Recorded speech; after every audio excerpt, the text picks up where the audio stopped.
darle la bienvenida a todos nuestros alumnos de primer año, de segundo y de tercero que están del Instituto Bíblico, pero también en especial queremos darle la bienvenida al profesor Raúl Ferrero, que nos acompaña en este primer conversatorio de Dios y la Biblia.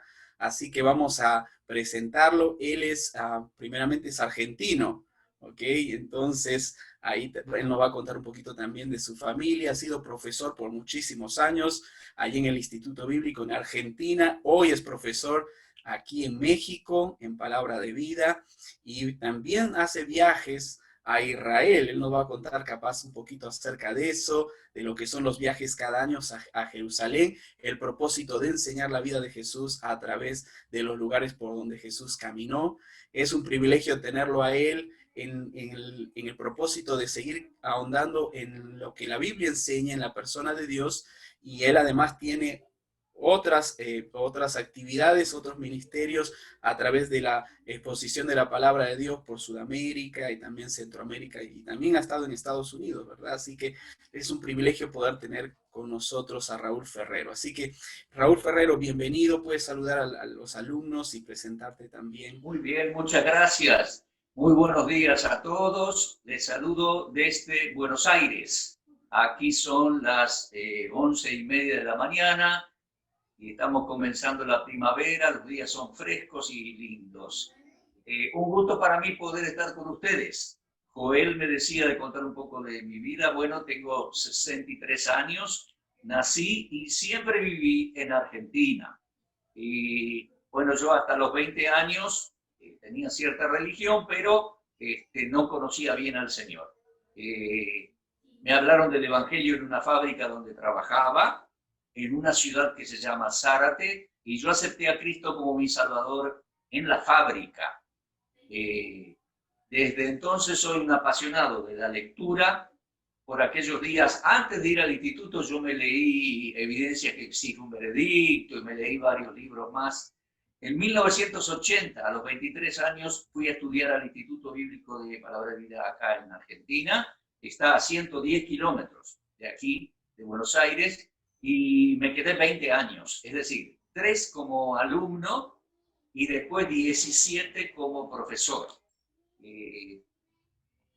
Después de esos 17 años salimos, y ahí hablo en plural porque estando allí en el instituto nos casamos con mi esposa Dora, y ahí nació nuestro hijo que se llama Israel. Cuando salimos en el 2000 de Palabra de Vida, nuestro hijo tenía 12 años. En el 2000, ahora tiene 32 y vive en otro lugar y trabaja por su cuenta. Bueno, salimos y desde entonces yo me dediqué a conferencias, enseñanzas. Me insistieron mucho para que comenzara un programa radial, porque a mí me costaba muchísimo, después de haber estado delante de muchos alumnos todas las mañanas, a mí me costaba mucho estar solo delante de un micrófono para hacer un programa radial. Pero lo comencé, lo intenté, lo comencé en 2003. Y ese programa es Semillas al Aire, va por varias radios de habla hispana de Latinoamérica. Desde entonces, 2003, y desde entonces me dedico a ser conferencista, enseñador, predicador, programa de radio, y en estos últimos tiempos se puso un poco de moda YouTube, y bueno, comenzamos a subir videos. En realidad yo no lo había pensado. Un hermano de una iglesia empezó a subir unos videos que yo di en Bolivia. No tenía buena calidad de sonido, pero los dejé, y ahí empecé a subir, a hacer videos caseros, subir de conferencias, y ese es otro ministerio que queremos seguir adelante y hacerlo cada vez mejor. Y como decía Joel, también hemos apartado un mes del año, mayo, para ir con un contingente, con un grupo de gente a Israel. Ya he ido 9 veces. Este año no hemos podido, obviamente, por el asunto del coronavirus. Esperamos poder ir el año que viene. Y ese es un viaje muy instructivo. Algunos me dicen, hermano, qué emoción ir donde el Señor estuvo. Sí, sí, yo no le quito la emoción. Pero lo más importante es lo que uno aprende: historia, geografía, cultura judía, trasfondo, hebreo y algunas nuevas pinceladas de la persona del Señor Jesucristo, digamos, uno abre el entendimiento a muchas cosas porque Él fue y es judío y hablando hebreo, desde las escrituras hebreas, entonces se aprende mucho. Últimamente he ido 3 años, 3 veces a Bernal para enseñar. De hecho, enero y febrero estuvimos allá con mi señora, 2 meses, enseñé 4 materias. Llegamos aquí al fines de febrero, los primeros días de marzo, nos encerraron y aquí estábamos 6 meses sin poder viajar. Pero bueno, Dios ha abierto puertas para hacer predicaciones y conferencias y contactos por Zoom, por video, etc. Así que es un gusto para mí poder estar con ustedes en esta mañana. Muchas gracias, Raúl. Es un gozo para nosotros tenerte en este primer conversatorio y estamos muy contentos. Y lo que hemos querido en esta primera reunión que tenemos así con un invitado especial es hablar de algunos temas importantes que para cualquier joven, para cualquier hermano creyente, de pronto en la iglesia se hace muy limitado el tema de la enseñanza, la profundidad sobre todo en el tema de lo que se llama doctrina fundamental, ¿verdad? Porque a veces hay muchos temas que se hablan y de pronto queda muy superficial hablar acerca, por ejemplo, de la persona de Dios. Y tú tienes más de 57 videos, si no me equivoco, de la persona de Cristo. Has ahondado y has estudiado aún, sé que estás trabajando en un material a nivel de tesis para un doctorado honorífico en el tema de lo que es la vida de Cristo, ¿verdad? Entonces yo sé que esto es algo muy importante para nosotros, en poder tener, digamos, un tiempo para poder hablar acerca de la persona de Dios. Y vamos a hablar acerca de la Trinidad, ¿verdad? Si bien es cierto, la palabra Trinidad no aparece en la Biblia, y ahí nos vas a explicar en unos minutos, digamos, de qué se trata este tema, y lo que se llama la relación trinitaria, ¿no es cierto? De pronto, ¿cómo podemos nosotros ver en la Escritura que Dios habla de esta pluralidad y cómo habla también al interior de la Trinidad, cómo el Padre, el Hijo y el Espíritu Santo pues se relacionan? Entonces, queremos darte unos 15 minutos para explicarnos ahí un poquito sobremanera lo que es la Trinidad en la Biblia. Se dice muy comúnmente que la Trinidad es una doctrina inventada por los cristianos. Los testigos de Jehová tocan el timbre de mi casa y enseguida dicen que la Trinidad es un invento del catolicismo romano y el dogma y los papas. Y es común escuchar eso. También se aborda la Trinidad en un sentido muy limitado muchas veces porque solo se lee el Nuevo Testamento. Es un poco lógico leer el Nuevo Testamento, la Biblia es muy extensa y cuando yo me convertí hace 40 años, 43, también comencé leyendo el Nuevo Testamento. A mí mi mamá me dio un Nuevo Testamento chiquito, comencé leyendo Mateo, seguí por Evangelio de Juan, seguí. Pero en realidad para comprender bien todo hay que comenzar desde el Génesis y lleva tiempo. Y es una tarea entusiasta. Al decir lleva tiempo, lleva toda la vida, no les quiero inculcar desánimo, sino más bien entusiasmo para seguir estudiando. Entonces, quiero aclarar, la Trinidad no es un invento del cristianismo o del catolicismo romano. El Dios vivo y verdadero, que es uno, eternalmente existente, pluralidad de personas, está desde el Génesis, en un momento lo vamos a ver, está revelado desde el Génesis. Hay otra aclaración que quiero hacer.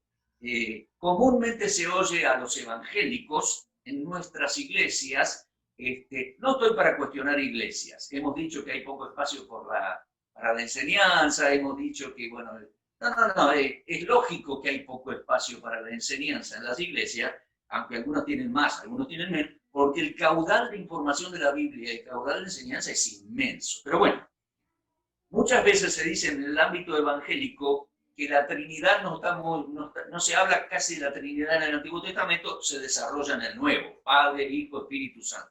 Bueno, eso lo dice alguna persona que tiene poco conocimiento del Antiguo Testamento y se lo dice a gente que tiene poco conocimiento y pasa, o sea, es aceptable, pero no es así. El Dios vivo y verdadero, eternalmente existente en pluralidad de personas, viene, como ya les digo, desde el Génesis. Y una pauta les quiero dar y siempre ténganlo en mente.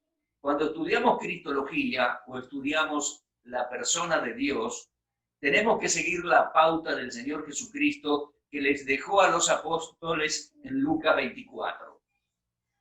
Él ya había resucitado, estaba por ascender al cielo, quedó con ellos unos días y en Lucas 24 les dejó una pausa.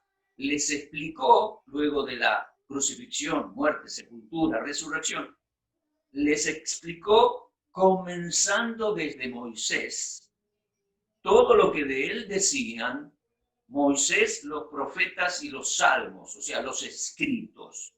Pero fue en orden. Y si nosotros vamos a abordar una cristología, un estudio de su persona, tenemos que comenzar desde Moisés. O sea, está bien que alguien por primera vez lea el Evangelio de Mateo, lea el de Juan y comience. Sí, como hice yo, como hacemos. Pero al comenzar a estudiar cristología y teología propia, la persona de Dios, tenemos que comenzar desde Moisés y desde el Génesis. Y otra pauta, la del Señor, es ir en orden histórico estudiando. ¿Se da cuenta? Entonces, Moisés, los profetas, los escritos y después el Nuevo Testamento también. Quiero decirles que los judíos tienen como escritura inspirada por Dios, el Tanaj, es idéntico a nuestro Antiguo Testamento. Así que nosotros también debemos ir en orden, comenzando desde Génesis, estudiando los libros, después viene la ley, etcétera, los profetas, los escritos y después el Nuevo Testamento. Y es muy importante seguir ese orden, es muy importante en el desarrollo de los conceptos. Por eso creo que hay muchos conceptos equivocados de teología, porque los teólogos se fueron de cabeza al Nuevo Testamento, se metieron mucho en el griego y dieron muchas vueltas en el Nuevo Testamento sin considerar las raíces de toda esta temática, que es la palabra profética del Antiguo Testamento. Como diría Pedro, la palabra profética más segura. Antiguo Testamento. ¿Te das cuenta? Bien. Ingresando un poquito en el tema, tengo que dejarte algunos capítulos, algunos conceptos para después conversar. 5 minutos más. En Génesis 1:1 ya allí aparece Dios. Dice, en el principio creó Dios. En el idioma hebreo, idioma del Antiguo Testamento, dice Bereshit bara Elohim. En el principio, Bereshit bara creó, Elohim Dios. Ahora, esa palabra es el nombre genérico de Dios, no nombre propio, sino genérico, como nosotros decimos Dios. Ahora, lo curioso de esta palabra que aparece ahí por primera vez y después es repetida o se utiliza miles de veces en el Antiguo Testamento, es que está en plural. La terminación im, Elohim, es plural masculino. Y desde ya se insinúa un Dios único y verdadero, uno, pero en pluralidad. Los judíos que niegan la Trinidad, porque atención, hay judíos que aceptan la Trinidad, judíos mesiánicos lo enseñan muy bien, ojo, hoy en día. Y hay judíos que niegan la Trinidad, son la mayoría los que niegan, ¿no? Los que niegan la Trinidad hablan de un plural majestático, como diciendo, oh, dioses, su majestad, su majestuosidad nos impresiona. Un plural majestático. Cierto, bueno, puede haber algo de eso, pero está en plural e insinúa pluralidad. Si hubiera quedado todo allí, pero después se desarrolla una serie de observaciones que podemos ver. Desde el Génesis vemos pluralidad de personas, se habla de primera persona del plural, nosotros, se habla de verbos en plural, adverbios vamos a ver, por ejemplo, versículo Génesis 1:26, Dios dice, hagamos al hombre a nuestra imagen y semejanza. Y ahí habla en plural, hagamos. Eso es plural primera persona, hagamos. Pero inmediatamente Génesis 1:27 dice que Dios creó el hombre y ahí está en singular. Lo mismo sucede en Génesis 11:7. Dice, descendamos y confundamos sus lenguas. Está en plural. Dice, descendamos. Y, por ejemplo, otro dato que en Eclesiastés 12:1 y en varios lugares más aparece de una manera muy particular. Tal vez ustedes recordarán ese versículo de Eclesiastés 12:1. Dice en nuestra Reina Valera 1960, dice, acuérdate de tu Creador en los días de tu juventud, antes que vengan los días malos de la vejez. Acuérdate. Ahora, en el hebreo está en plural, tus creadores, plural de segunda persona, tus creadores. Y hay varios lugares donde dice Jehová tu hacedor o tu creador, y está en plural. Y es muy curioso. Varios lugares indican entonces pluralidad de personas. No hay duda, el Dios de Israel, el Dios vivo y verdadero, uno es. Eso lo dice el famoso Shema judío, que es ni más ni menos que un texto de Deuteronomio 8. Oye Israel, Jehová tu Dios, uno es. Y al Señor tu Dios adorarás, amarás con toda tu fuerza. Y ahí dice, oye Israel, Jehová tu Dios, uno es. Y la palabra uno es Ejad, el número uno. Unito, uno. Una taza de café, uno. Interesante, ya que me acordé. Cuando creó Dios a Eva, dice, dejará el hombre su padre y su madre y se unirá a su mujer y los dos serán una carne. Y ahí aparece la palabra Ejad, uno. Bueno, volvamos a Deuteronomio 8. Jehová el Señor uno es. Uno. Es el gran Shema Israel, que los judíos rezan mañana y tarde y noche, todos los días. Shema Israel. Oye, Shema. Oye, Israel. Jehová tu Dios uno es. Te cuento algo. Por eso los judíos agarraron piedra para matarlo a piedrazos al Señor Jesús. En Juan 10, él le dijo, yo y el Padre, Ejad, uno somos. Lo querían matar. ¿Te das cuenta? O le crees o lo matas a piedrazos. Porque él dijo así, yo y el Padre, Ejad, uno somos. Por eso se enojaron tantos. Obviamente, insistimos en que el Dios vivo y verdadero, el Dios de Israel, uno es, pero eternamente existente en pluralidad de personas. Eso lo podemos leer en Isaías 48, aparecen las tres personas ahí.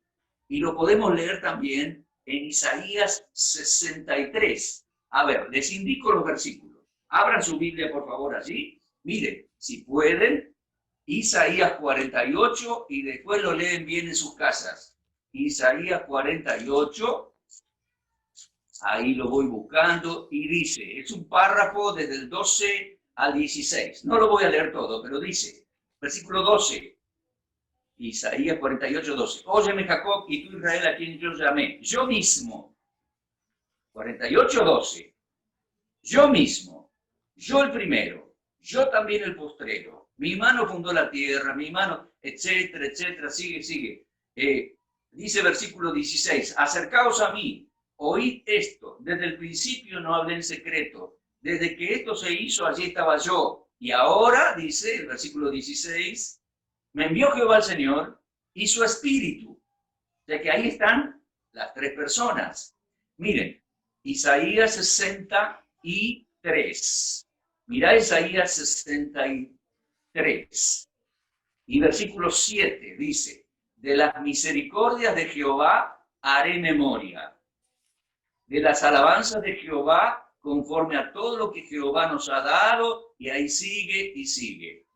Después dice versículo 9, en toda angustia de ellos él fue angustiado y el ángel de su faz los salvó. Ahí tenés el ángel de Jehová, el ángel de su faz, y dice, versículo 10, mas ellos fueron rebeldes e hicieron enojar su Santo Espíritu.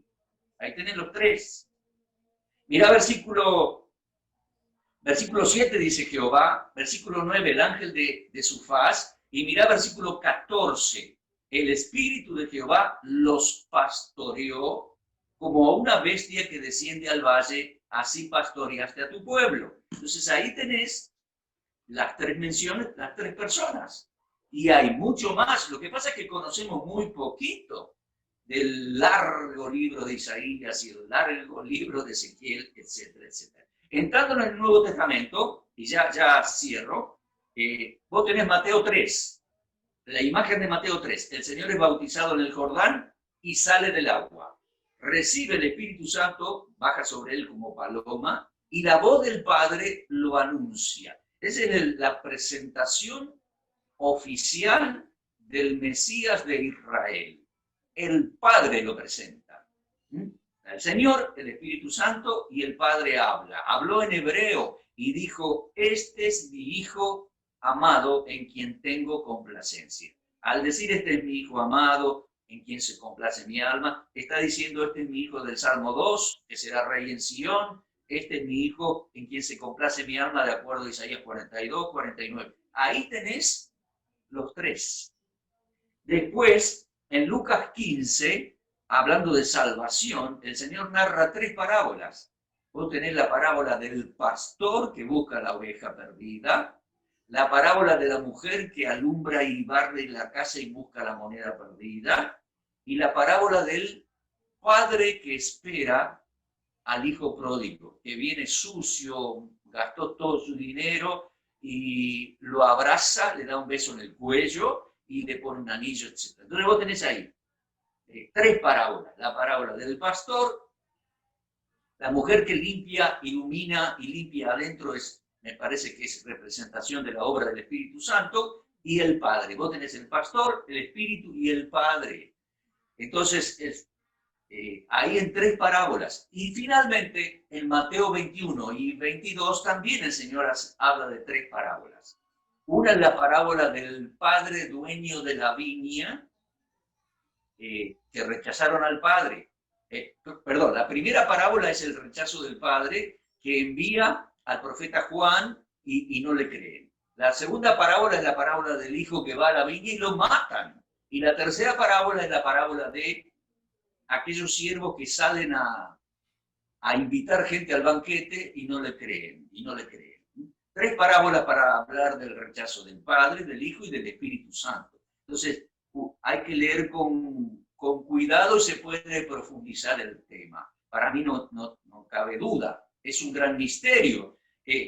Yo me acuerdo haber escuchado a Adrián Roger, un pastor que ya está con el Señor, del programa radial El Amor que Vale. Él decía que creía en la Trinidad porque era algo que al hombre nunca se le hubiera inventado, nunca se le hubiera ocurrido. ¿Te das cuenta? El hombre inventó, el ser humano, inventó por siglos un montón de dioses y deidades y de hombres y de mujeres y de en distintos ámbitos, leyendas, mitología, pero dice Adrián Roger, el Dios vivo y verdadero, dice, es un Dios que al ser humano nunca se le hubiera ocurrido. Un Dios eternalmente existente en tres personas.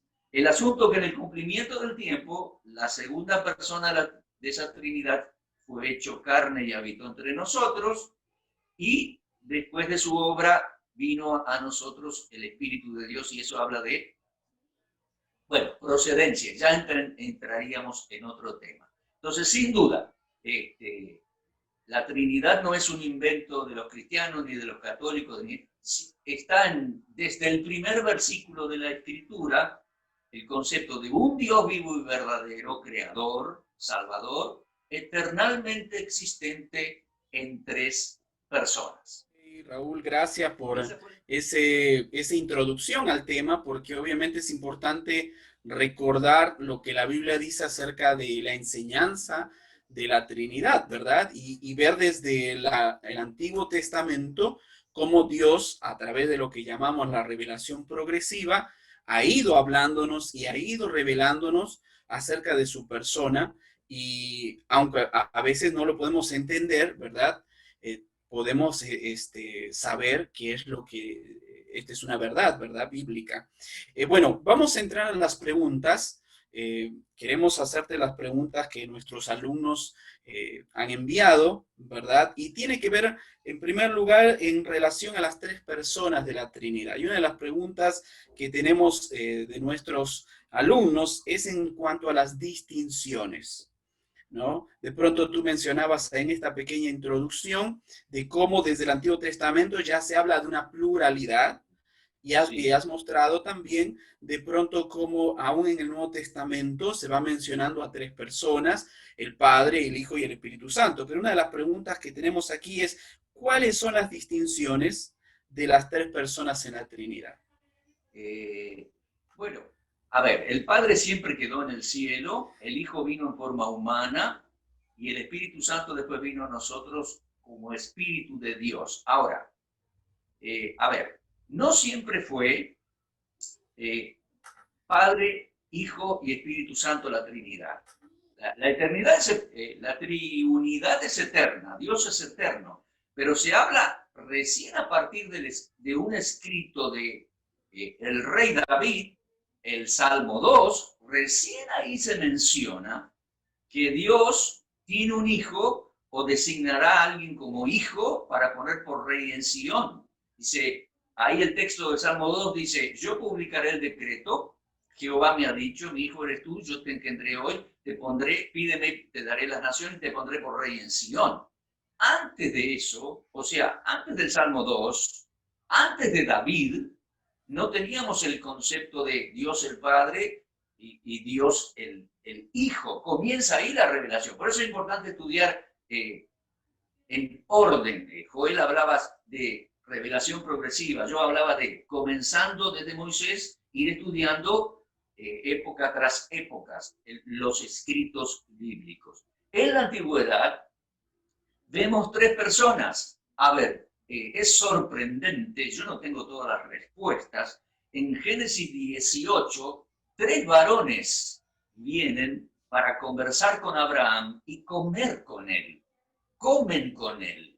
Están varias horas conversando con él. Génesis 18, a tal punto que Abraham hace matar una vaca, se mandan un buen asado, no tenían freezer, no tenían refrigerador, entonces preparan todo. A Sara le manda que se ocupe de preparar pan, hornear pan, lleva tiempo todo eso. Conversan y le da grandes revelaciones Dios. Y en un momento se habla de ángeles y en un momento se dice que Jehová quedó conversando con Abraham cuando los dos ángeles fueron a Sodoma, ya terminando el capítulo 18 y entrando al 19. Y ahí tenemos tres. Ahora, en tiempos antiguos, la Trinidad se manifiesta como Dios, no iba a decir el Padre, pero no todavía, Dios, el ángel de Jehová o el ángel de su faz, etc., y el Espíritu de Dios. Eso es la antigüedad. Avanzas al tiempo de los profetas y ahí ya Dios es Dios el Padre, bueno, digamos Dios, y la segunda persona de la Trinidad es anunciada como el siervo de Jehová. Leemos en Isaías que Dios iba a enviar el Mesías, el siervo de Jehová. En Isaías 53, he aquí mi siervo será engrandecido, varón de dolores, mi siervo. Y el Espíritu de Jehová. Y entramos en el Nuevo Testamento, y sí, al venir el Señor y al hablar del Padre y de su Padre y de mi Padre y de mi Padre, queda muy marcado el lenguaje para el Nuevo Testamento que Dios es Trinidad, pero entonces se desarrolla la terminología de el Padre, el Hijo y el Espíritu Santo. Distinciones. Bueno, yo creo que las tres personas son Dios, pero nunca individualmente. Individualmente sí, también es mencionado como Dios, pero nunca están procediendo de manera individual o independiente. Ellos interactúan, Dios, de modo que tiene todo un plan. El Padre envió al Hijo al mundo. El Hijo cumplió toda su obra, regresó al Padre y juntos enviaron el Espíritu de Dios. Por eso se dice que la Trinidad es en realidad primera, segunda y tercera persona, no habla de jerarquía o de otras cualidades, sino que es en el orden de procesión. El Padre siempre quedó en el cielo. Padre nuestro que estás en los cielos. ¿Te das cuenta? Voy a preparar lugar en la casa del Padre. El Padre siempre quedó en el cielo. El Hijo fue hecho carne, se humanó. No solo carne, sino ser humano, nacido de mamá. Carne, alma y espíritu. Cuerpo, alma y espíritu. Y el Espíritu de Dios vino para morar en nosotros. Entonces, eso lo tenemos que mantener bien en claro. Ok. La pregunta era, ¿cuál es la relación? ¿Cómo explicamos la doble naturaleza de la persona de Cristo? Ok. Sí. Y la segunda es, ¿cómo explicamos la unión hipostática en relación a la Trinidad? La unión hipostática es la unión de las dos naturalezas en la persona de Jesucristo. Hay muchas incógnitas para las cuales no tenemos respuestas. Yo no tengo todas las respuestas, pero esa unión hipostática es única en toda la creación, en todo el universo. Es decir, Él es humano y a veces decimos 100% humano para que lo podamos comprender, nacido de mamá, es ser humano, pero también es 100% Dios. O sea que en su persona está la naturaleza divina, sería la segunda persona de la Trinidad descendiendo a este mundo y uniéndose en una unidad muy especial ahí, uniéndose a un ser humano. Entonces Él es plenamente Dios y plenamente ser humano. Y es un ser único, es semejante a nosotros, pero distinto. Es humano como nosotros, pero distinto, porque es Dios también, digámoslo así. Y es difícil incluso tener un vocabulario acertado para no cometer así de prolijidades. En esa unión hipostática está en una persona unida la naturaleza divina y la naturaleza humana que él recibe de su mamá, desde la concepción virginal en el vientre de su mamá, María, la judía. No sé si querés algún aspecto más. Bueno, capaz ahí de pronto, cuando mencionamos acerca de la doble naturaleza, por ejemplo, si uno ve la historia de la iglesia, la época patrística sobre todo, de pronto hay ideas en cuanto, por ejemplo, ¿no? Me parece que hubo algunos que negaron la encarnación de Cristo, porque de pronto decían cómo, sobre todo los gnósticos que decían que el cuerpo es malo y el espíritu es bueno, decían, si Cristo es Dios, ¿cómo se va a mezclar con, o sea, la deidad, cómo se va a mezclar con lo terrenal, con lo material? Porque entonces Dios dejaría de ser bueno, ¿no? Entonces creo que es Nestorio quien divide eso y dice, no, o sea, no puede ser, ¿no? Y obviamente se cae en el tema de enseñar que Jesús es simplemente un hombre, ¿no es cierto? Capaz un maestro, alguien dotado, ¿no es cierto? Alguien especial, pero no hablar de la deidad, ¿no es cierto? Y se ataca mucho ese tema de la deidad. Y de pronto hay otra corriente, también en la época patrística, donde habla de una mezcla, la mezcla de naturalezas, ¿no? La mezcla humana, la naturaleza humana y la naturaleza divina mezclándose, ¿no? Entonces, de pronto quisiéramos saber cuál debería ser nuestra ortodoxia, o sea, en el claro entendimiento de qué es lo que realmente puede decirnos la Biblia en cuanto a estas dos naturalezas. O sea, estas dos naturalezas existieron siempre en la persona de Cristo eternamente, o es que Jesús, la naturaleza divina, se mezcla en el momento de la concepción con la naturaleza humana. Y a partir del nacimiento hay dos naturalezas. No es una mezcla, es una unión. Sin duda que tenemos incógnitas, pero no es una mezcla, es una unión. El que más sencillamente y mejor lo define es Charles Ryrie.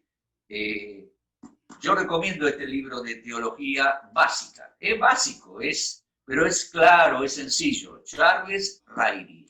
Creo que él lo explica muy bien. No es una mezcla y explica esos conceptos nestorianos y el otro.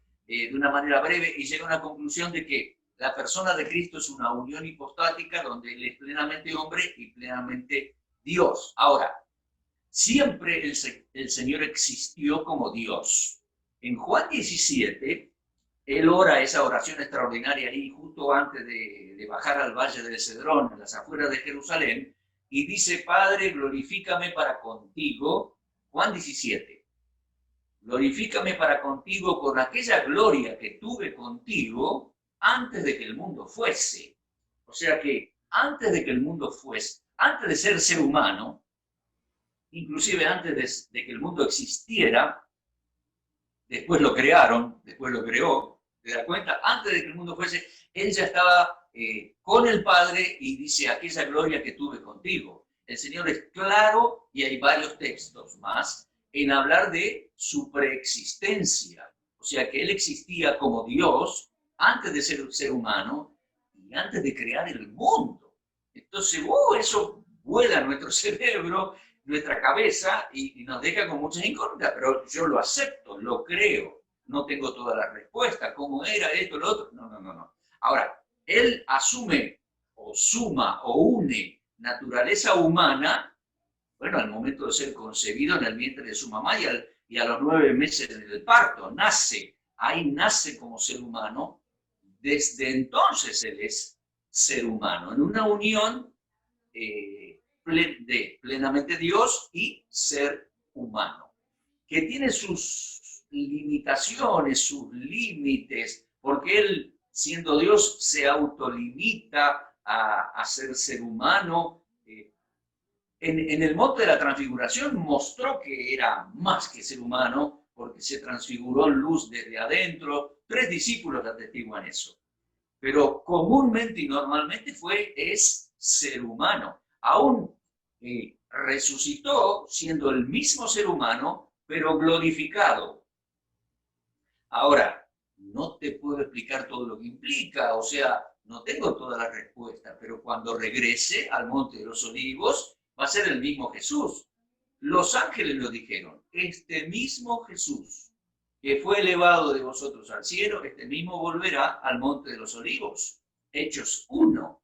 ¿Te das cuenta? Entonces, bueno, tenemos varios aspectos para considerar que no es una mezcla, es una unión de dos naturalezas, que no es plenamente, el hombre Jesús no es plenamente idéntico a mí o a nosotros, pero es hombre. Por eso Romanos 8 habla de que Él fue hecho carne, fue en semejanza de carne de pecado. Sin pecado fue. Sin pecado, pero como ser humano. Y Dios, pero también con ciertas limitaciones por haberse hecho hombre. Voluntariamente se limitó en algunos aspectos, sin dejar de ser Dios plenamente y siendo ser humano impecable, sin pecado, sin naturaleza pecaminosa y sin haber pecado jamás. Yo creo que es importante lo que estás marcando, ¿no? Entender que no es una mezcla, es una unión, por eso hablamos de la unión hipostática, ¿no es cierto? Las dos naturalezas presentes en la persona de Cristo. El Cristo está caminando, está relacionándose con sus discípulos, está anunciando las buenas nuevas y es el Jesucristo, ¿no es cierto? Sus dos naturalezas, ¿verdad? Y de pronto, sí hay pasajes en la Escritura donde pronto es muy difícil cuando decimos, bueno, ¿y qué parte está actuando, no? Cuando él camina sobre las aguas del mar, por ejemplo, de Galilea, cuando de pronto llora y se va a dormir en el bote, y cuando habla y hace calmar la tempestad, y de pronto sí nos crea a nosotros decir, bueno, o sea, es como que tuviera doble personalidad, ¿no? Pero es una sola persona, con dos naturalezas, y obviamente hay expresiones, por ejemplo, que él dice, por ejemplo, el día de su venida, nadie lo sabe, ¿no es cierto? Él dice, solo mi Padre. Y de pronto eso entra en una contradicción donde de pronto decimos, bueno, ¿cómo es? Él siendo Dios no sabe. ¿A qué se está refiriendo? Entonces, de pronto entendemos lo que tú nos dices, ¿no? Esas dos naturalezas presentes en la persona de Cristo, ¿no es cierto? Me parece que podríamos añadir el tema de la comunicación entre esas dos naturalezas. Yo creo que él sabía todo. Muchas veces él hizo preguntas, pero es para enseñar. Cuando la señora que tenía hemorragia lo tocó tocó el borde de su manto desde atrás. Él se da vuelta y pregunta quién me tocó. Yo creo que él lo sabía, pero quiere manifestar quién lo tocó. O solo el Padre lo sabe. Me parece que es una expresión que tiene que ver como que solo el Padre toma la decisión. Ni los ángeles saben cuándo vendrá el Hijo del Hombre. El Hijo del Hombre vendrá con ángeles. Entonces, ni los ángeles saben el momento que el Padre va a dar la orden. Pero no quiere decir que el Señor no tenía el dato. Porque si no, habría que explicar también, dice, solo el Padre lo sabe. Habría que explicar no solamente que el Hijo no sabía, sino que el Espíritu Santo no sabía. Porque tampoco dice, sabe. O sea, solo el Padre lo sabe. Pero creo que ese tipo de expresión tiene que ver con el concepto de que el Padre va a tomar la decisión del día y hora de su regreso. En fin, y ahí da para opinión, da para puntos de vista, en ese tipo de cosas no nos tenemos que pelear mucho porque no tenemos todas las respuestas, no tenemos todo. Exactamente. Y ya que hablaste del Espíritu Santo, tengo algunas preguntas en relación a la tercera persona de la Trinidad, porque capaz nuestro énfasis o nuestra enseñanza es hablar del Padre, es hablar del Hijo, es hablar de la relación entre el Padre y el Hijo, y como que queda relegado la tercera persona de la Trinidad, ¿no? Entonces, una de las preguntas de los alumnos es, ¿cuáles son los roles del Espíritu Santo y del Hijo en el cielo? O sea, ¿qué rol va a tener? Bueno, capaz del Hijo está más claro, ¿no es cierto? Pero capaz ahondando un poquito más en el tema del Espíritu Santo, podríamos saber. Y otra pregunta ligada al Espíritu Santo tiene que ver en relación a la relación entre el Espíritu Santo y el Padre. ¿Qué relación hay entre el Espíritu Santo y el Padre? Tenemos poca información en la Biblia y yo no quiero ni puedo andar inventando. Me decís cuál es el rol del Espíritu Santo en el cielo, en el futuro. No se habla mucho de eso. El Espíritu de Dios es Dios. Incluso participó en la creación. Entonces tendrá un papel preponderante, importantísimo en el cielo y en la eternidad de los cielos. Pero más allá de esa explicación yo no le puedo dar. ¿Te das cuenta? Sí puedo explicar un poquito sobre el Espíritu Santo, su procedimiento o su procedencia en la tierra y cómo moran nosotros. Casualmente ayer publicamos en YouTube un video de Cristología, el número 62, que habla en el cual hablo de el Mesías y el Espíritu Santo. Te lo recomiendo, se lo recomiendo a todos. Ahora, el Espíritu Santo hace una tarea muy importante desde la creación. Dice Génesis 1 que se movía sobre la faz de las aguas, etc. Participó de la creación. Dios hace una obra en el interior de las personas que a veces no nos damos cuenta. Leemos, por ejemplo, recién leíamos, Babel. En Babel Dios dice confunde las lenguas, pero en realidad lo que hace Dios es generar idiomas en los seres humanos. Se hablaba un idioma, los judíos dicen que ese idioma era hebreo, y desde Babel, espontáneamente, instantáneamente, ciertos hombres y mujeres salieron hablando otros idiomas, de manera que se fueron agrupando según se entendían. Y eso es una obra en el organismo humano, en el cerebro, en el habla, en la lengua, en los conceptos, en el oído, y eso hace el Espíritu Santo, hizo el Espíritu Santo en los primeros días de la iglesia con el don de idiomas. No es un ruido raro con la lengua, es más importante, es generar idiomas. Después el Espíritu Santo participó en la concepción de María, del bebé Jesús. Es decir, como creador intervino en el organismo de María, de manera que ella concibiese solita, pero como creador interviene de manera que se gesta el bebé. Es tremendo ese tema, porque, por ejemplo, hoy los seres humanos, con la tecnología que tienen, clonan seres vivos. Es decir, la clonación es una reproducción asexuada, sin sexo. Entonces, manipulan los cromosomas, qué sé yo qué hacen los seres humanos hoy en día, clonan personas. Ahora, ojo, yo no estoy diciendo que el Señor fue clonado, el Señor fue concebido por María, pero el Creador interviene y interviene en el organismo para que el bebé sea concebido. Es extraordinario. Entonces, luego el Espíritu Santo, ay, me cambió la imagen, no sé si me siguen Sí, escuchando.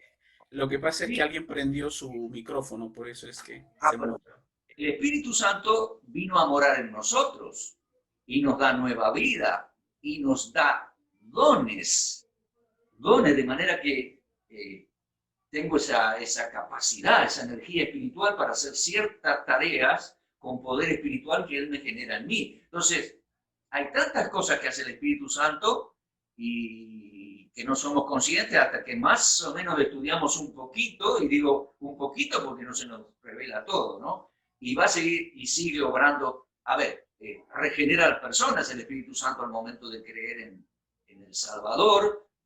Dice que Efesios 1:13 dice que hemos sido sellados con el Espíritu Santo hasta el día de la redención, o sea, que es el sello de pertenencia de Dios, somos de Dios, tenemos el Espíritu Santo, el Espíritu de la promesa. Fue prometido en Jeremías y en Ezequiel, que a los que creyésemos en el Mesías íbamos a recibir el Espíritu Santo. Y así, creo que el Espíritu Santo va a estar obrando en la tribulación, por supuesto que va a estar obrando en el milenio, porque dice que al inicio del milenio, toda carne recibirá el Espíritu Santo, dice Joel. Joel el profeta, no Joel de acá, Joel el profeta. Dice, toda carne recibirá, todos los que entren al milenio, porque algunos no van a tener el derecho de entrar, van a ser excluidos, todos los que entren al milenio recibirán el Espíritu Santo. Entonces, es muy importante lo que el Espíritu Santo hace, pero hay tanto que no nos damos cuenta o no sabemos, y realmente por los siglos en los cielos, yo no puedo explicar todo lo que Él hará, pero será maravilloso, será... De pronto hay cosas que pueden quedar simplemente en especulaciones nuestras, en decir esto podría pasar o esto hay un indicio en la escritura. Por ejemplo, Génesis habla del Espíritu de Dios moviéndose sobre la faz de la tierra, por ejemplo, ¿no? Esa Sí. expresión, podemos preguntar a qué se refiere. ¿Se refiere a la tercera persona de Dios? ¿Se refiere a Dios mismo, por ejemplo? Como tú dices, está relacionado antes de la creación, en la creación, ¿no es cierto? Vemos, por ejemplo, en el bautismo de Jesús, el Padre hablando desde el cielo y el Espíritu Santo, que es algo increíble, ¿no? Creo que de entre todo, o sea, el Padre sigue siendo espíritu, nunca se muestra de otra manera, pero, y el Hijo se hace carne, se hace visible, y el Espíritu Santo toma forma de paloma, ¿no es cierto? Que es la expresión en Juan, ¿no? Y de pronto hablamos acerca de que el Espíritu Santo también guió a Jesús al desierto para la tentación, ¿no? Y tal vez, no sé si quieres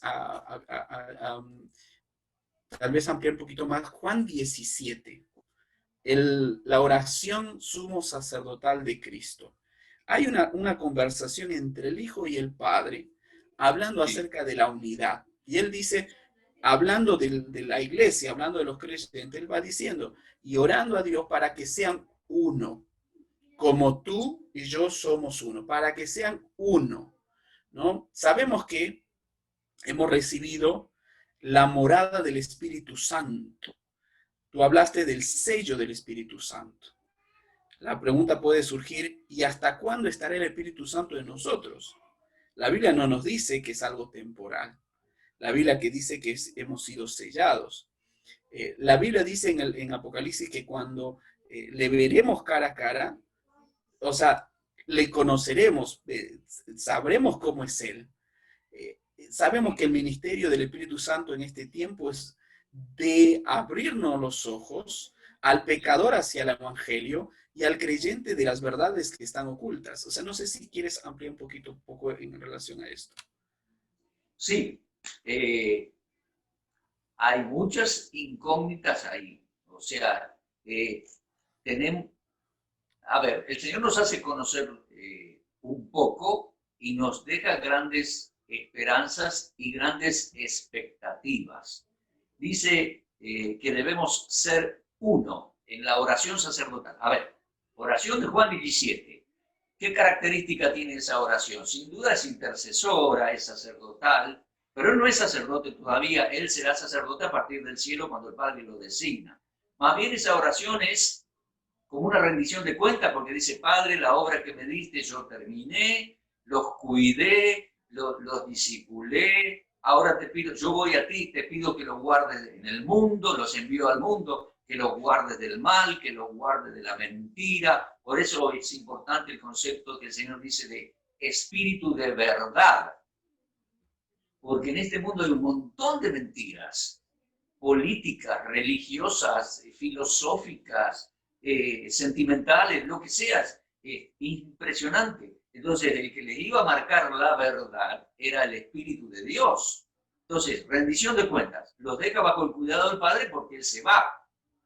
Y después ora, no solamente por ellos 11, sino por los que habrían de creer, habríamos nosotros de creer en Él por la palabra de los predicadores, en caso de los apóstoles y de todos los que vendrían después. Y ora para que todos seamos uno y el mundo conozca que seamos uno. Ahora, ahí él introduce un misterio que va más allá de lo que yo puedo imaginar. Dice, como tu Padre y yo somos uno.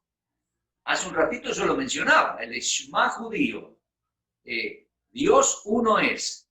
Y en Juan 10, cuando él dijo, yo y el Padre uno somos, lo quisieron matar a piedrazo, porque ahí hay una unidad extraordinaria, pura, extraordinaria, la unidad de Dios, el Padre, el Hijo, y también creo que en esa unidad está el Espíritu Santo. Aunque en aquella oportunidad él dijo, hablando de sí mismo, que él era el buen pastor, etc., Juan 10, él dijo, yo y el Padre uno somos. Ahora, en Juan 17, como bien decís, Joel, dice que nosotros vamos a ser uno. Yo no creo que eso se cumpla totalmente hoy. Nosotros somos personas que nos cuesta la unidad absoluta, tenemos diferencias, discusiones, puntos de vista, etc. Pero Dios está gestando esa unidad y un día seremos uno con Dios, como el Padre. Y eso es algo fabuloso, eso escapa, me estremece, mira, pensarlo, escapa a lo que yo puedo abordar. Seremos uno en y con Dios, en Dios y en la Trinidad con Dios.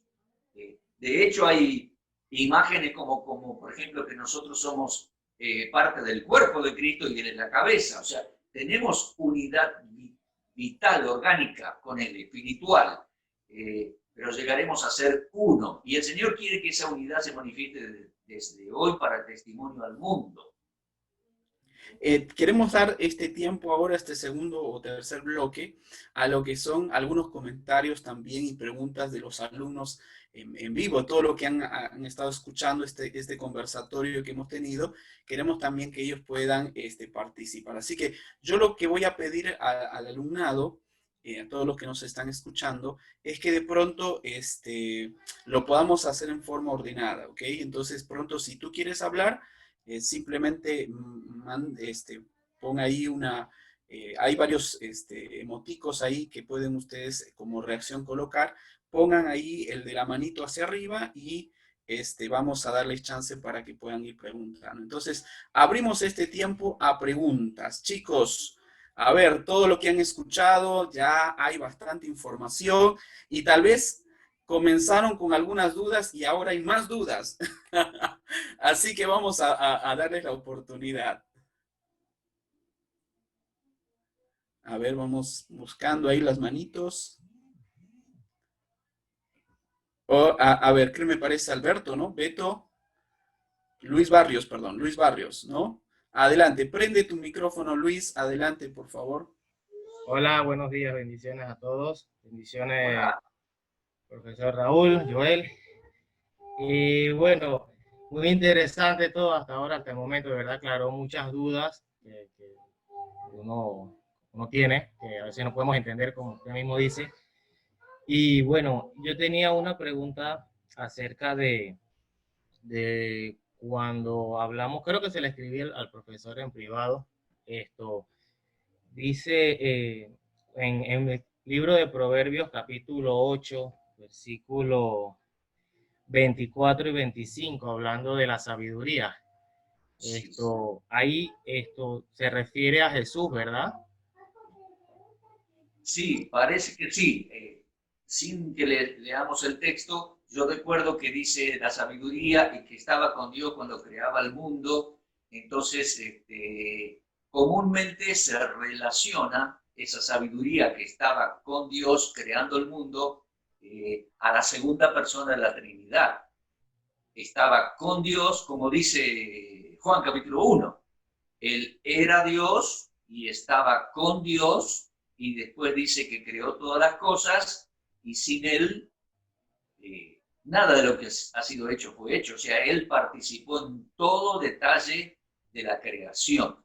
Entonces sí, Proverbios 8 creo que es como Sí, la personificación de la sabiduría que estaba con Dios creando el mundo, sería la segunda persona de la deidad, sería el Señor Jesucristo. ¿Sí? Gracias, Luis, por tu pregunta.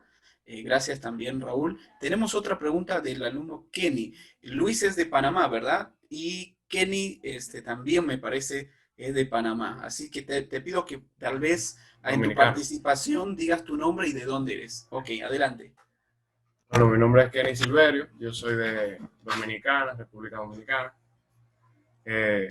La verdad, antes de decir mi pregunta, la verdad es que es un gusto de estar tomando una clase con Paul Ferrero, ya que nosotros los de Dominicana tomamos casi a la cristología entera de él en YouTube, y ya yo siento que sentimos que estamos hablando con un profesor conocido.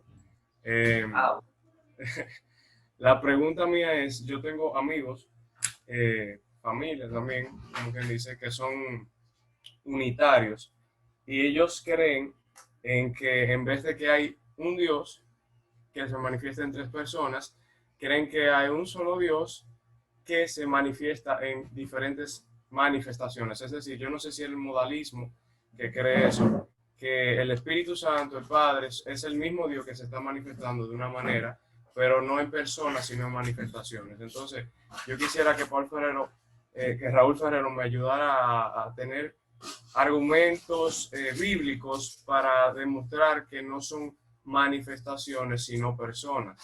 Porque ellos dicen, no, si son manifestaciones, por ejemplo, que Melquisedec, que una serie de cosas que yo sé que no son bíblicas porque son personas y la Biblia revela que son personas, pero no sé, a ver si él me puede ayudar ahí para poder defender esa doctrina. bien, muy buena pregunta. Me quedó un poquito respecto al anterior, el hecho de subrayar y dejar bien aclarado que el Señor como Dios no tuvo origen, ni fue engendrado, ni nació, ni nada. Me quedó pendiente explicar lo de Proverbios 8, esa frase, pero no hay duda que el Señor es eterno. Bueno, ahora vamos a la pregunta tuya. Es muy buena. Yo he oído de personas que creen que en el unitarianismo, que es un Dios, pero que se manifiesta de distintas maneras. Bueno, yo no puedo aceptar eso porque el Señor en todo momento habló del Padre y que el Padre le envió y hablaba del Padre y en determinado momento el Padre habló presentándolo. Habló en el Jordán, habló en el monte de la transfiguración el Padre diciendo este es mi Hijo amado, y habló en los patios del templo en Juan 12 para decir he glorificado la palabra, etc. Y conmovió los patios del templo ahí. Entonces, no puedo aceptar que sea un Dios que se manifiesta porque claramente hay una interacción ahí. Son dos personas, tres, el Espíritu de Dios, pero está claramente distinto el Padre y el Hijo. Además, si fuese así, el lenguaje del Señor sería mentira, sería incierto. Está hablándole a alguien en el cielo, el Padre, que en realidad no es persona. O sea, el Señor sería un mentiroso, el lenguaje de él sería incierto. Y no, yo creo que tres personas, como dijo Padre nuestro que estás en los cielos. Y después dijo, voy al Padre y iba a enviar el Espíritu de Dios. Para mí está claro que son personas distintas. Y el vocabulario del Señor es Ay, perdón, toqué un botón de la computadora, ahí está. El vocabulario del Señor es claro, no puede ser mentira, no puede ser incierto. El Padre quedó en el cielo, él hablaba con el Padre lo presentó en el Jordán, siempre habló del Padre diciéndole que lo había enviado, etc. Entonces, para mí está claro que son personas. Soy Clint Wilson, vivo acá en Panamá y mi pregunta es la siguiente. Con respecto al hebreo, usted dijo que la palabra hebrea utilizada en el Shema para uno es ejad. Yo tengo entendido que hay otra palabra en hebreo que creo que es yashid, creo que se dice así, yashid, que también quiere decir uno. Y yo leyendo en un diccionario hebreo veo que la diferencia entre yashid y ejad es que yashid es como que uno singular y el ejad es como un uno colectivo. Y me pregunta es, ¿usted cree que Dios, o sea, ya que la palabra de Dios está inspirada, cree que Dios utilizó esa palabra precisamente para abrir campo y que eso se puede usar como evidencia de la Trinidad? Sí, muy buena tu pregunta. Yo he leído libros evangélicos que hay dos palabras para secar. La idea de que se puede usar en plural y la otra es una palabra indivisible, es uno. Ahora, no lo he investigado la otra palabra a fondo, simplemente porque, bueno, he ido varias veces a Israel, he hablado con judíos, he leído, escuchado. Siempre recomiendo un ministerio de judíos mesiánicos que está en Jerusalén, enseñan, tienen instituto bíblico, tienen radio, tienen video, ellos se llaman One for Israel. One, de uno, One for Israel, y entonces lo pueden buscar en internet, hay en YouTube, en las redes y tienen su sitio web también. One for Israel, muy buenos, ellos hablan hebreo y mayormente inglés. Ahora bien, de parte de los judíos que yo contacté, uno, es uno. Lo que pasa es que la palabra también se puede usar en el sentido, por ejemplo, de una tropilla, un conjunto de caballos, una manada, un conjunto de ovejas. De hecho, recién les dije, la palabra ejad se utiliza para Adán y Eva, diciendo los dos serán ejad, una sola, una carne. Se usa de las dos maneras. Pero ejad es el número uno, sencillito, el número uno que aprende el bebé, que aprende el nene de kinder a contar. 1, 2, 3, ese es ejad.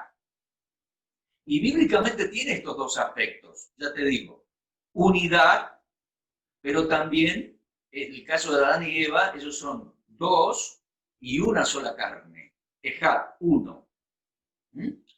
El estudio exhaustivo de la otra palabra, esa también te lo debo. Pero me quedo con lo que dice la Escritura. En el hebreo es ejad. Uno es, pero también se usa para la unidad de dos personas como una carne, Adán y Eva. ¿Comprendido? Sí, perfectamente. Muchas gracias. Gracias, Clint. El Padre y yo uno somos. Bueno, ahí en el Evangelio de Juan tenemos los manuscritos en griegos, pero lo más probable es que él en hebreo haya dicho ejad, el Padre, o sea, yo y el Padre uno somos. Entonces ahí habría dos también. Ok, vamos a darle la oportunidad también a una alumna, ella es Coral. Me parece que también, a ver, Coral, preséntate de dónde eres y puedes hacer tu pregunta, por favor. Hola a todos, Dios les bendiga. Yo soy de República Dominicana, perdón, estoy en la calle pero escuché la clase. Mi pregunta es la siguiente, con relación a lo que usted mencionó sobre de que nosotros seremos uno con Dios. Entonces, ahí se me presentó la duda de si se refiere a conocimiento, la unidad, o seremos parte como tal de la Trinidad, no sé. Entonces, o sea, ¿cuál va a ser el tipo de relación que vamos a tener para decir que vamos a ser uno con el Padre? ¿Será en conocimiento o cómo sería eso? Muy buena pregunta. Yo también se la haría al Señor. Porque Él dijo eso. en la oración, Padre, quiero que sean uno como tú y yo somos uno, y no nos dejó explicación. Realmente creo que va a ser maravilloso, va a ser una unidad extraordinaria, una unidad que siempre disfrutaremos, no peligraremos de nada, estaremos unidos a Dios, vinculados eternamente a la Trinidad. Conoceremos tantas cosas porque Dios progresivamente nos va a ir enseñando y estaremos vinculados, unidos a Dios, la Trinidad. Pero más que eso, no te puedo decir. O sea que nos dijo, nos prometió algo extraordinario y nos dejó incógnitas, expectativas. ¿Comprendes? Bueno. Sí, sí, y si me dejan alguna otra pregunta. Adelante. Ok, sí, es con relación a la función que va a tener el Espíritu Santo. Yo la compartía con una compañera en la semana, pero me gustaría saber su opinión con relación a eso, de el actuar del Espíritu Santo una vez ya nosotros estemos con el Señor en la eternidad. O sea, ¿cuál va a ser el trabajo del Espíritu Santo en ese momento? Miren, No sé si me entendió. es una pregunta muy buena, es una inquietud muy buena. ¿Cómo será? Pero ya te digo, de nuevo te lo digo, no nos ha dado información el Señor acerca de eso. Pablo en Efesios 1, 13 y 14 dice que hemos sido sellados con el Espíritu Santo de la promesa hasta el día de la redención, el día de la redención de nuestro cuerpo cuando nos lleve al cielo. Porque hablaba en términos para darnos seguridad de salvación. Estamos sellados hasta el día aquel y no nos vamos a perder. Pero más allá de eso, no nos dio información. Creo que me inclino a pensar que el Espíritu de Dios seguirá estando en nosotros y seguirá obrando maravillas en nosotros. Pero no lo puedo desarrollar, no lo puedo decir porque no tengo esa explicación. No tenemos. Gracias. Concepto que se usa mucho en el tema de la persona de Dios cuando decimos que Dios es inmanente, no en el sentido del panteísmo que se funde, ¿no es cierto?, con la naturaleza, como los hinduistas creían, ¿no es cierto?, es Dios, la roca, el animal, las flores, todo es Dios. Ese es un panteísmo. En el sentido de nosotros, cuando creemos que Dios es inmanente, decimos que Dios está en todo lugar, con toda su esencia, ¿no es cierto?, absolutamente en todo, ¿no es cierto? Cuando, por ejemplo, hablamos del tabernáculo y desciende Dios, y ahí se habla del Shekinah, ¿no es cierto?, hablamos de la presencia de Dios, ¿no es cierto?, toda su esencia. Cuando hablamos de que el Espíritu Santo llega a morar en el creyente, decimos, bueno, ¿quién está morando en nosotros? El Espíritu Santo, el Hijo, el Padre. Si bien es cierto, lo que la Biblia declara es que somos morada del Espíritu Santo, somos templo del Espíritu Santo, pero en cierto sentido, como tú dijiste, si hablamos de la Trinidad, que son inseparables, hablamos del Dios mismo que está morando en nosotros. Entonces, capaz, en el sentido de la inmanencia, podríamos decir que en la eternidad Él va a estar en nosotros, ¿no es cierto? No fundiendo. El Señor dijo, vendremos y haremos morada en Él. A ver, no tengo dudas que el Espíritu Santo mora en nosotros. En plural, iglesia, y en singular, en mí, y en ti, y en cada creyente. ¿Te das cuenta? ¿Cómo puede ser que el Dios que lo gobierna todo, lo domina todo y es todo presente, puede estar morando en mí? Bueno, sí, así lo dice la Escritura. Es el Dios de la antigüedad que también moraba en el tabernáculo, y es el Dios de la antigüedad que, siendo Dios y lo abarca todo, moraba en el templo. Ahora es el Dios que lo gobierna, lo abarca todo, pero personalmente el Espíritu de Dios está en mí. Ahora, yo creo que hay mucho más que lo que ahora experimentamos. Cuando dice el Señor, vendremos y haremos morada con Él, yo creo que apunta a la gloria y a todo el futuro. Ahí plenamente estaremos integrados todos en una dimensión que ni la podemos imaginar.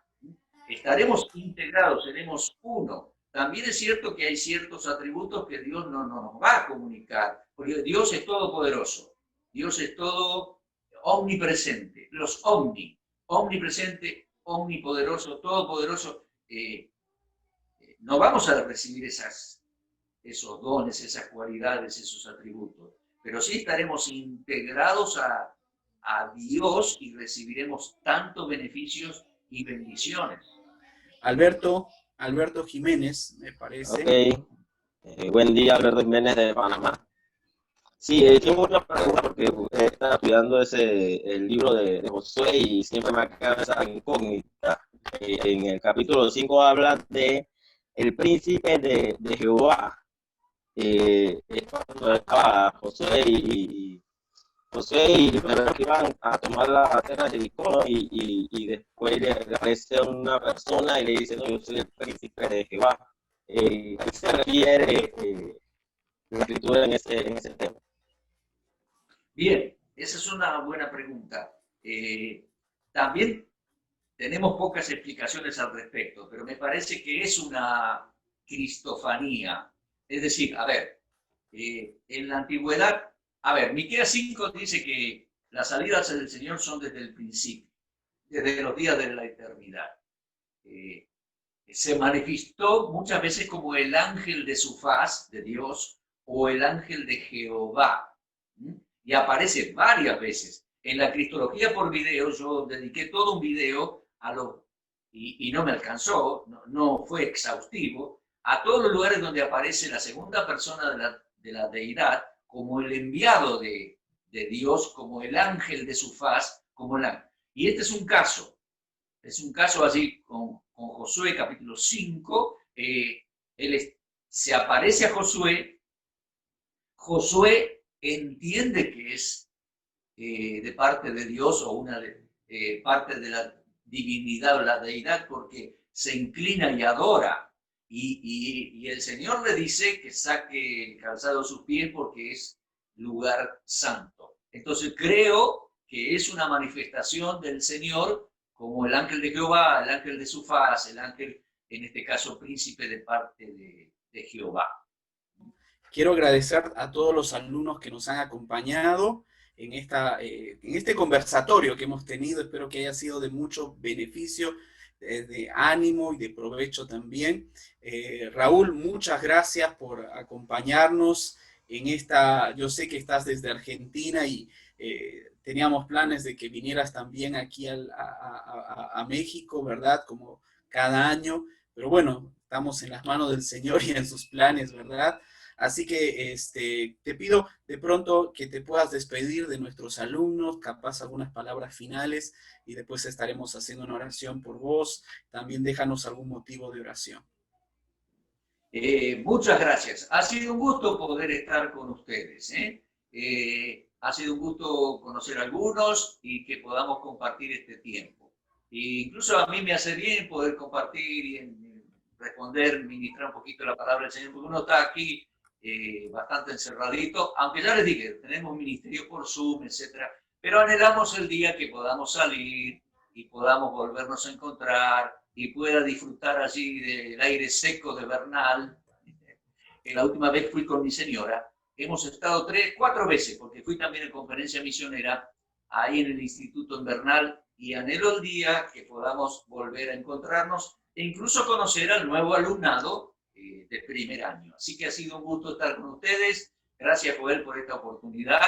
Y bueno, el Señor les bendiga y es un desafío siempre seguir estudiando, orando al Señor, pidiendo que nos ilumine, nos responda, podamos comprender y vivir de acuerdo a lo que vamos aprendiendo. Y alguien dijo recién que cada vez que estudiamos nos da la sensación de que sabemos poco. Claro, porque los temas se van diversificando y surgen las preguntas.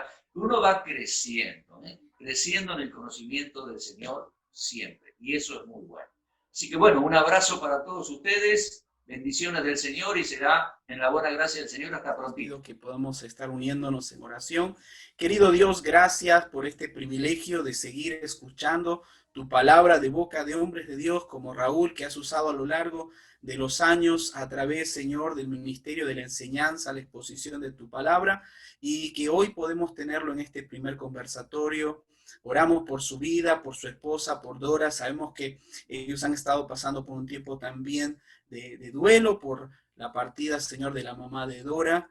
que partió a tu presencia. Oramos por ella, también por el ministerio que tiene Dora con las mujeres. Y gracias también por Raúl, por este tiempo que a pesar de estar encerrado, él puede seguir siendo de bendición por medio del internet, a través de las videoconferencias en diferentes partes, Señor, del mundo, y aún aquí en México ha sido de gran bendición. Bendícelo, provee todo lo que sea necesario para su sustento, como también, Señor, le sigas utilizando en la enseñanza. Oramos por la salud de él y de su esposa, que lo sigas conservando con tu gracia, Señor. Oramos así también por cada alumno nuestro que está en diferentes partes de México, de Centroamérica, de Sudamérica, del Caribe y de Estados Unidos. Oramos por cada uno de ellos en el nombre de Jesús. Amén.